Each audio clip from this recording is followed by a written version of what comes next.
भारताचे 24 विमानतळ बंद करण्यात आलेले आहेत। भारताचे 24 विमानतळ बंद केले गेलेत। या क्षणाची ही मोठी घडामोड, ज्या पार्श्वभूमीवरती आपण हे सगळं बघतोय, भारत आणि पाकिस्तान यांच्यामध्ये वाढलेला तणाव, त्यानंतर एकंदरीत मागच्या काही तासामध्ये मिनिटांमध्ये वाढलेला हा सगळा संघर्ष, हे सगळं बघता आता या एक एक करून महत्त्वाच्या अपडेट्स आपल्यापर्यंत येतात। त्यातही महत्त्वाची अपडेट म्हणून बघावं लागेल, भारताचे 24 विमानतळ या क्षणाला बंद करण्याचा निर्णय घेतला गेला। शिवाजी,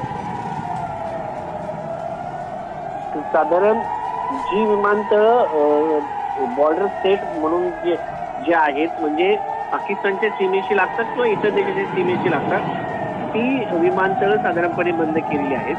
सर्व विमानतळांची सुरक्षा व्यवस्था जी आहे ती वाढवण्यात आलेली आहे। नागरी विमान वाहतूक मंत्रालयाने निर्देश दिले आहेत।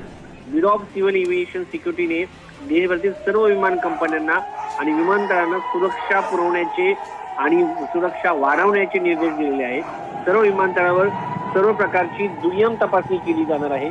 टर्मिनल इमारतीत विविध व्हिजिटर जे आहेत त्यांना बंदी घालण्यात आलेली आहे आणि प्रत्येक विमानामध्ये एअर मार्शल तैनात केले जाणार आहेत, अशी माहिती जी आहे ती आता देण्यात आलेली आहे।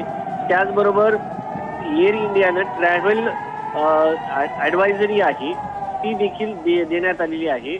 एव्हिएशन सिक्युरिटीने ज्या पद्धतीने आता जे मेजर्स सांगितलेले आहेत शिवाजी थोडासा थांबवते, एक मोठी अपडेट येते। दिल्लीमधील महाराष्ट्र सदनामध्ये सुरक्षा रक्षकांना सुरक्षेविषयक ब्रीफिंग दिलं जात आहे। पोलीस सुरक्षा रक्षक MSFच्या जवानांना अलर्ट करण्यात आलेला आहे। दिल्लीमधील ही मोठी घडामोड महाराष्ट्र सदनामध्ये आहे। आता ही घडामोड घडते, सगळ्यात मोठी आणि महत्त्वाची अपडेट, MSFच्या जवानांना अलर्ट केलं जात आहे।